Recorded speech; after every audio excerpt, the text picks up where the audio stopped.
we get this question a lot. So we have a hot new lead, a referral for a listing. Yay. And yes, super exciting.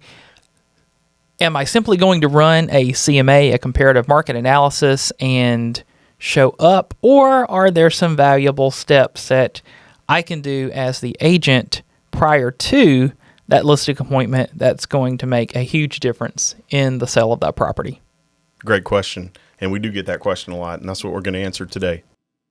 Welcome to the Real Estate Game Plan Podcast, where we bring you inspiration, actionable steps, and knowledge to build your game plan to take your real estate business to the next level. My name is Demo.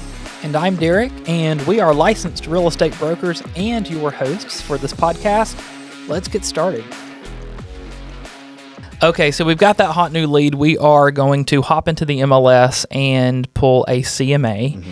And what else, though? So am I just going to simply show up to this listing appointment with this CMA and get it listed? Or are there some important steps that I can do beforehand that's going to make a huge difference in maybe not only me getting the listing, because this is a referral, so I feel pretty good about it, but not every listing is going to be a referral. In many cases, I may be competing, especially in tougher markets. Yep. So what are some other things that I can do?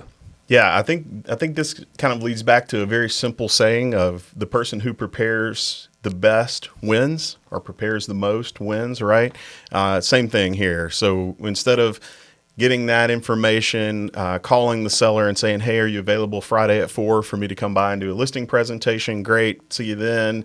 Now I'm doing the CMA like you said, finding the information, as much info as I can find, putting that together and showing up, ringing the doorbell, meet the seller. First time I'm seeing the property, walking through, I'm calculating things in my head like what, the Perfect Mind. What was that movie? Do you remember that one where he was figuring out all of the mathematical equations?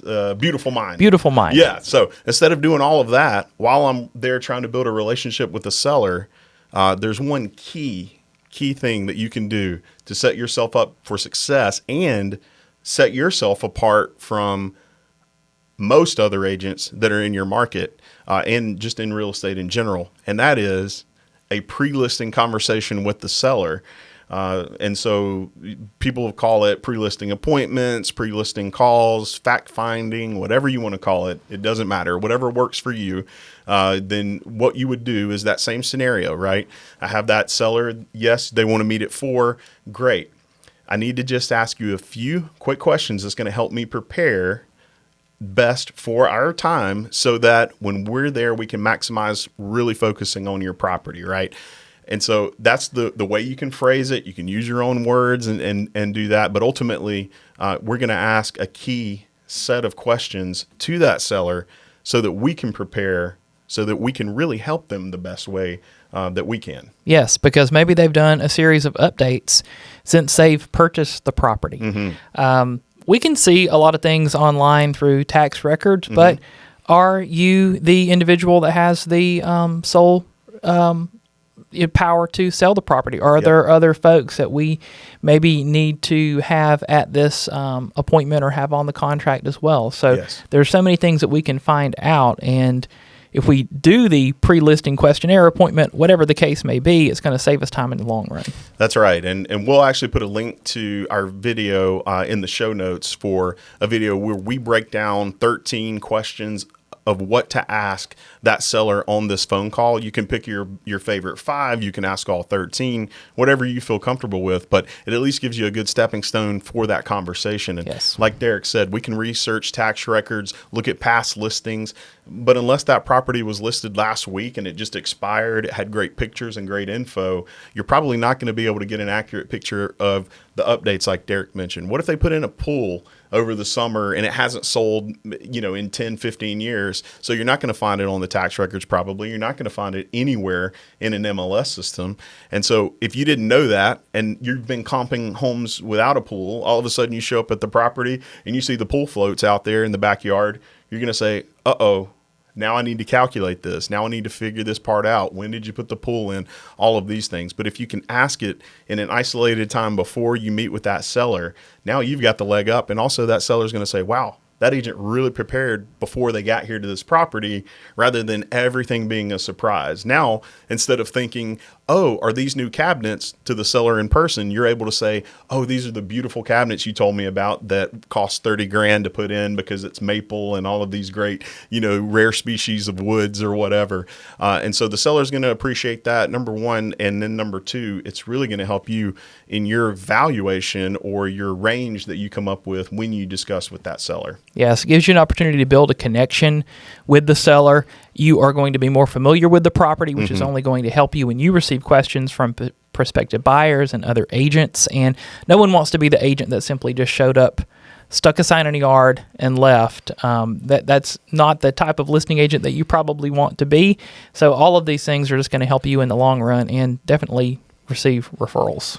Yeah, we say that's the agent that puts the sign in the ground, the 2 P's, puts the sign in the ground and prays, right? Please let this listing sell. And so, right, we're not trying to be anywhere near that as our listing agent representing a seller. And you brought up a great question about the tax records, is seeing who's on there, because that is one of my favorite questions out of those 13 is, will all of the decision makers be present at the time when we do meet, right? So this is one of your phone call pre-listing questions, is will all of the decision makers be there? The worst thing you can do is go have a great presentation with one of 2 decision makers and then them say, I need to get with my husband, wife, whoever this other decision maker is. Sometimes it's family. Sometimes it's 4 or 5 people, right? So, only having one of them, now they have to relay your great information and your personality and how much you're going to help them and how much you're ready to do it to these other people. And maybe those other people already have someone in their mind. So that can be a real, drain on all of your time and energy. So that's a key one. Also, why are you selling? Sounds so general, and they want to move, right? Well, of course they're moving. Why though? Are they downsizing, upsizing? Is there an opportunity to help them buy a property if you're also helping them sell, right? So many different things you can get from that one simple question. So that's why we have it as our number 1 out of the 13. The decision makers, obviously, the question in there. And then you can read the whole list that we post for all 13 questions. But another one is, what are you looking for in the agent that you ultimately select to list your property? Again, you're going to get a wide variety of answers from the seller. But if they say, I want the agent who's going to market my property on social media more than any other home that I see there, or I want the one who's going to send out postcards or take drone photography or sell it for the most amount of money, right? Probably going to be your first answer. So you might want to get a second answer. Well, what's your second most important thing, right? So that you can really focus on those things. So at least you're prepared going in. You're essentially practicing before you go to the Super Bowl. You're doing all the things that you need to do before you get there, knock on the door and say, wow, this is a beautiful home. Thanks for having me out here today. Yes, because it's a two-way street. So you are setting yourself up for success because you're finding out how much communication, what their favorite communication style is. I know some listing agents like to communicate with their sellers once a week, even if it's just simply to say, look, nothing has changed this past week. And it also gives you an opportunity to express to the seller what you expect from them, because every seller is different, just like every agent is different. Yep. And if it's going to be difficult to show this property, that's something that you want to know up front too. Yeah, great points, Derek. Well, that's all we have today. Like we talked about, we will post a link to the video for those 13 questions. We'll also post those 13 questions in the show notes. We'd love to hear from you. Are there any that you think we've left off that you love to use? Are there any that are your favorites out of the 13? So thanks for watching and listening today, and we appreciate it. Yeah, we appreciate you. You've been listening to the Real Estate Game Plan podcast. Don't forget to like and subscribe on YouTube and leave us a 5-star review on your favorite podcast platform. Thank you for listening.